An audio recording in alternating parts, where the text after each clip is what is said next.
அப்படி நமது வள்ளியூர் அருகாமையில் அமைந்துள்ள சரி நமது மயிலாப்புதூர் சரியா மயிலாப்புதூர் ஊருக்குள்ள அதாவது மலை சாய்ந்தாலும் மனம் சாயாத ஆமா மரவர்குள்ள தேவர்குள்ள சமுதாய மக்கள் குடிகொண்டு வரக்கூடிய மயிலாப்புதூரை சேர்ந்த நம்ம ஐயா இன்னைக்கு மலையாண்டி தேவருடைய மகன் நம்ம ஐயா இசைக்கு தேவர் இருந்த வாசல்ல இன்னைக்கு பெற்ற மக்கள் என்று சொன்னால் ஆறு மக்களை பெற்று மௌசடைந்து சரி பிள்ளைகளை பற்றி பெருமை அடைந்து நம்ம ஐயா இன்னைக்கு மண்ணுலகை விட்டு உன்னலம் போறாங்க ஐயா இருந்த வாசல்ல இன்னைக்கு அதாவது ஏகப்பட்ட செட்டு வந்திருக்குன்னு சொன்னா இன்னைக்கு மேல தாளத்தோடு சரி நல்லடக்கம் செய்வதற்காக தேவர்குளம் நயனார் மாறுகளுடைய ஆட்ட மேளமும் இன்னைக்கு ஒரு செட்டு வாடிப்பட்டி மேளமும் ரெண்டு செட்டு வந்திருக்கு 2 செட்டு ஆட்டம் ஆமா ஏகப்பட்ட கூட்டம் வந்திருக்கு ஏகப்பட்ட கூட்டம் எக்கச்சக்கமான கூட்டம் அப்படி இருந்தாலும் கடைசி நேரத்துல சரி அவளோட கண்ணீரோடு ஆமா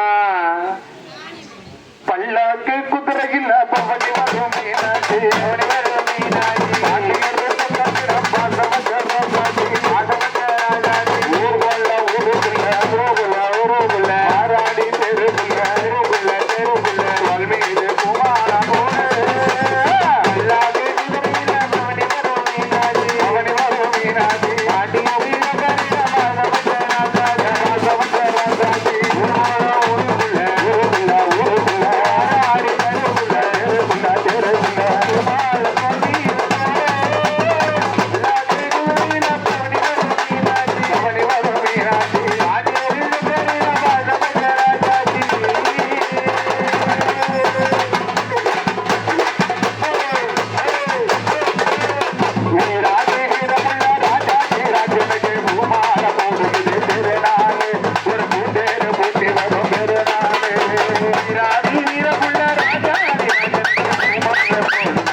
நான் மறந்து